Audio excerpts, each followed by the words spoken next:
Welcome back to Vistriti education. हमारे जो अधिगम के सिद्धांत चल रहे थे उसमें आज का जो हमारा टॉपिक है वो पढ़ने वाले हैं हम पुनर्बलन या प्रबलन का सिद्धांत, उसके बारे में आज डिस्कस करेंगे। शुरुआत करते हैं। चलो, सबसे पहले पुनर्बलन या फिर प्रबलन यह सिद्धांत किसके द्वारा दिया गया है, तो आपको ध्यान में रखना है हल के द्वारा दिया गया। यहाँ पे दो क्वेश्चंस बनते हैं। सबसे पहले शिक्षण सिद्धांत में पुनर्बलन पर कार्य किसने किया, तो आपको उसमें ध्यान रखना है। सबसे पहले पुनर्बलन का कार्य किया था स्किनर के द्वारा। स्किनर महोदय द्वारा जो क्रिया प्रस्तुत अधिगम दिया गया था उसमें सबसे पहले कार्य किया था पुनर्बलन पर। लेकिन जो पुनर्बलन का जो सिद्धांत यदि पूछ लिया जाए वह दिया गया था हल महोदय द्वारा। तो आपको इस बात को बिल्कुल क्लियर रखना है। जो पुनर्बलन का सिद्धांत दिया था वह किसने दिया था, हल ने दिया था। जबकि पुनर्बलन पर सर्वाधिक और सबसे पहले कार्य किसने किया, तो स्किनर के द्वारा किया गया। इसके बारे में सामान्य परिचय हम देखते हैं। क्लॉड लियोनार्ड हल इनका पूरा नाम है और ये कहाँ के निवासी थे, तो ये अमेरिका के, और इनका जन्म 1884 में और इनकी मृत्यु मानी जाती है 1952 में। और हल के अनुसार सीखना आवश्यकता पूर्ति की प्रक्रिया द्वारा होता है। तो सबसे पहले जो हल ने जो सिद्धांत दिया था उसका पूरा मुख्य आधार क्या था, आवश्यकता पूर्ति। कि व्यक्ति की कुछ आवश्यकताएं होती है, उन आवश्यकताओं के लिए बालक या फिर कोई भी व्यक्ति सीखता है, तो आवश्यकता पूर्ति को ये महत्वपूर्ण मानते थे। स्किनर ने इसी सिद्धांत के सभी सिद्धांतों को सर्वश्रेष्ठ सिद्धांत कहा। स्किनर ने जो क्या कहा, जो हल का जो सिद्धांत था उस सिद्धांत को सबसे सर्वश्रेष्ठ माना है। इन्होंने यह सिद्धांत थॉर्नडाइक और पावलो पद्धति पर दिया। जो हल ने जो सिद्धांत दिया है वह किसके आधार पर दिया है, तो थॉर्नडाइक और पावलो ने। और स्किनर ने जो इनके सिद्धांत को, पुनर्बलन का जो सिद्धांत है उसको सर्वश्रेष्ठ माना है। और सन 1915 में इन्होंने प्रिंसिपल बिहेवियर, कौन सी पुस्तक है, पुस्तक का नाम ध्यान रखना है, प्रिंसिपल बिहेवियर, हिंदी में क्या हो जाएगा, व्यवहार के सिद्धांत में यह सिद्धांत दिया। तो प्रश्न पूछा जाए निम्नलिखित में से कौन सी बुक किसकी है, तो आपको ध्यान में रखना है जो प्रिंसिपल बिहेवियर है और व्यवहार का सिद्धांत दोनों एक ही बुक है। जो किसने दिए, तो हल के द्वारा दी गई है। और इसी पुस्तक में इन्होंने यह सिद्धांत प्रतिपादित किया था। पुनर्बलन का जो सिद्धांत है उसको अन्य कौन कौन से नाम से जाना जाता है, सबसे पहले आता है चालक न्यूनता सिद्धांत, फिर आता है आवश्यकता कमी पूर्ति का सिद्धांत। हल द्वारा जो सिद्धांत दिया गया था वह आवश्यकता की कमी के आधार पर ही दिया गया था। यथार्थ का सिद्धांत, द प्रिंसिपल ऑफ रियलिटी। उद्दीपक प्रतिक्रिया का सिद्धांत, तो उद्दीपक प्रतिक्रिया का सिद्धांत जो दिया था, यदि ऑप्शन में दे रखा है थॉर्नडाइक का,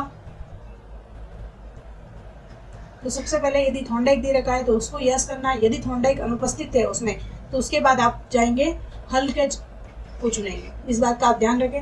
अंतर्नाद न्यूनता का सिद्धांत, सबलीकरण का सिद्धांत, सतत अधिगम का सिद्धांत, गणितीय सिद्धांत, परिकल्पित निगमन का सिद्धांत, आवश्यक अवलोकन का सिद्धांत, जैविकी अनुबंध का सिद्धांत, परिकृष्ट सिद्धांत। ये सारे जो नाम थे पुनर्बलन सिद्धांत के जो नाम है, क्योंकि इसका जो प्रश्न बनता है उपनाम से बनने की संभावना ज्यादा है, तो आपको सारे नाम आपको एक बार रिकॉल करने हैं। पुनर्बलन देने के आधार पर कितने प्रकार का होता है, जो पुनर्बलन होता है वो दो प्रकार का बताया था हल ने। एक है सतत पुनर्बलन, दूसरा है असतत या आंशिक पुनर्बलन। सतत पुनर्बलन क्या है, एक बालक को 5 प्रश्न हल करने के दिए और 5 प्रश्न पर उसे लगातार पुनर्बलन, शाबाश तू तो होशियार बच्चा है, इस क्लास का टॉपर है, ऐसा पुनर्बलन देना सतत पुनर्बलन है। जब तक बालक सीख नहीं लेता है या फिर अपने लक्ष्य तक प्राप्त नहीं कर पाता है तब तक उसे पुनर्बलन देना वो हो जाएगा सतत पुनर्बलन। फिर है असतत या आंशिक पुनर्बलन। क्या है, कर्मचारी को महीने के अंत में सैलरी देना, ये क्या है, एक असतत है।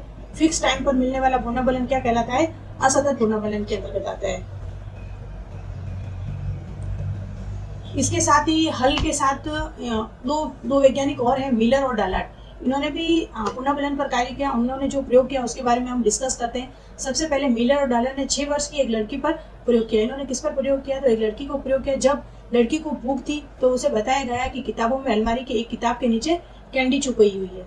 कैंडी किसका कार्य करेगी, यहाँ पर पुनर्बलन का कार्य करेगी। लड़की कैंडी पाने के लिए किताबों को बाहर निकालना शुरू कर देती है और लगभग 210 सेकंड के बाद वह सही किताब पा लेती है जिसके नीचे कैंडी छुपी थी। सबसे पहले उसने जो कैंडी प्राप्त की उसमें कितना टाइम लगा, 210 सेकंड लगा। फिर बात आती है, इसके पश्चात उसे कमरे से बाहर भेज दिया जाता है।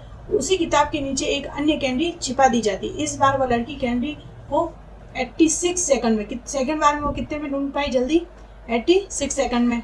फिर इसी प्रयोग को बार बार दोहराने पर 9वें पुनरावृत्ति पर वह लड़की तुरंत कितने सेकंड में उस कैंडी को ढूंढ लेती है, 2 सेकंड में।